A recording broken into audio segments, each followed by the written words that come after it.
আচ্ছা তুই ডানে বামে কি দেখছিস? আরে আমি আমার বোরকাওয়ালকে খুঁজছি। আচ্ছা তুই এখানে একটু দাঁড়া, আমি একটু সামনে লাইব্রেরিতে যাবো। আচ্ছা ঠিক আছে যা, কিন্তু তাড়াতাড়ি আসিস, কারণ আমি আমার বোরকাওয়ালকে পেলে আমাকে আবার খুঁজতে হবে। আচ্ছা ঠিক আছে, তুই তাহলে দাঁড়া।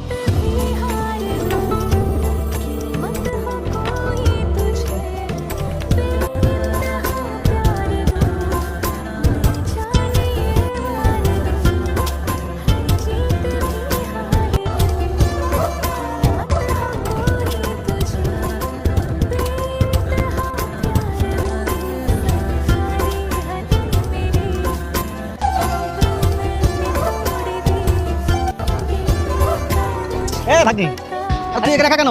টুম্পা কই? তোর সাথে টুম্পা ছিল? আমার টুম্পা আছে, ওই তো লাইব্রেরিতে গেছে, তুমি কি খুঁজো ওকে পাবা। ও টুম্পা লাইব্রেরি, আমি ভাবছি যে তোর সাথে আসার কথা ছিল, আবার কই হারাই গেল। কই গেল?